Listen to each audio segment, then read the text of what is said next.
A second note on Captain Corelli's Mandolin, Louis de Bernieres, adapted for the BBC. Wonderful play, and I can only speculate, but it's probably a great book as well. In fact, it's really popular, way more popular than I expected. I mean, than I had any idea. It's in the BBC has a list of not the best works, but the most popular. As it happens, many of the popular books are also excellent. Sometimes, if the public loves the Da Vinci Code, I think they're just wrong, but that's my opinion. So it is a wonderful story set up in one of the most lovely places I can think of. For some time I thought that if possible I would love to move on a Greek island, even if I've only been on Crete. Still, the magic of the sea, of the island, made me wish to move there forever. If not Crete, Corfu might be a favorite, and there was another one, Santorini. I'm beginning to forget the names of the favorite places because in the meantime I realized that it's not going to happen. Plus, you have to be to be happy. One has to be satisfied with whatever there is, and there is a lot around to be happy with.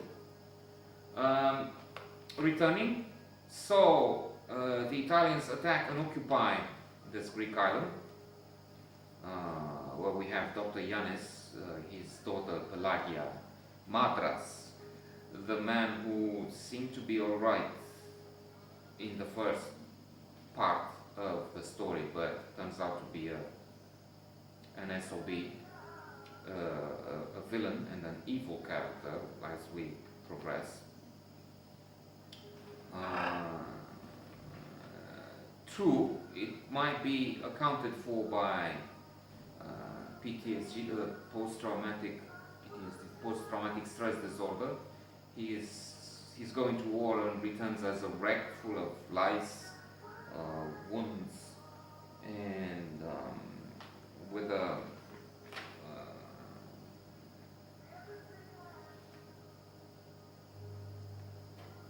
mental deficiency. I don't know.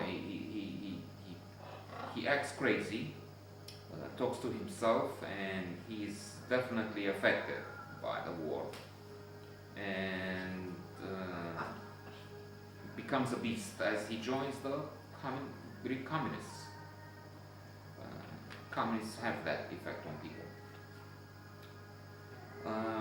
So if Pelagia is in love with this Madras in the first place, with time all this changes. She keeps writing to him when he's joining the war effort. There's no answer back, and as he returns we find out why. He cannot read or write. With that, there is we see a huge gap between them, and that matters.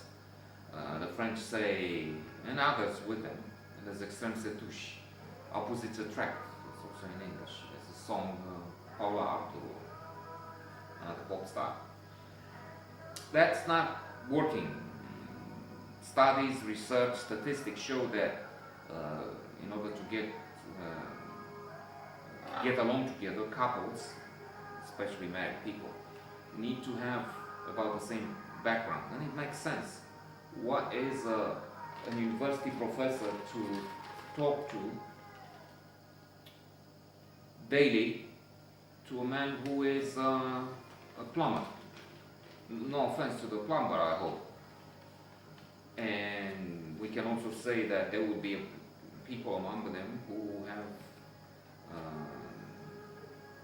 read War and Peace, Crime and Punishment, à la recherche du temps perdu, and so on. But the majority of these people and others, blue-collar workers, did not educate themselves for various reasons, and therefore a relationship between someone who is interested in plays, in the great novels, arts, and someone who is really into Super Bowl,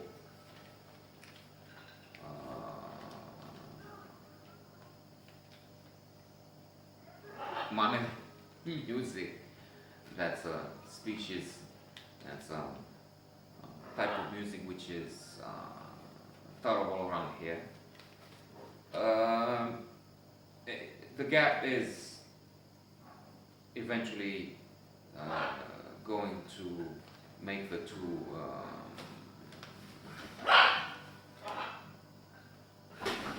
separate, generally speaking. Of course, there are exceptions to the rule, and people with very different tastes and interests can get along, but as a rule, they don't. So, Pelagia, who is educated, can read and write, has as father the smartest man in the room, the smartest man on the island, Dr. Iannis, a very likable character, an enchanting personage, cannot really stay with this Madras. And fortunately, there's Captain Corelli, who arrives at their home. He is assigned to the house. He is polite enough to realize it's not gentlemanly to take over the bed of the girl, a young girl. They only have two rooms. There's a father's room, Dr. Iannis, and Pelagia's. And so he has to take one of these, and it's the bed of the girl. And he says, no, I'll sleep outside, I'll move eventually. The doctor has an arrangement with the Italian officer who organized this, and he says, okay, I'll have your officer, but you give me medical supplies, which he lacks, obviously, during the war. And they do that. Plus, as he jokes so many times, they may send me somebody who's worse. And to end with the jokes, they talk about Benito Mussolini as being the dog, the name of the dog of Hitler. Italians have mustaches to remind them of their mothers, and the shortest book in the world is supposedly the one about the Italian war heroes.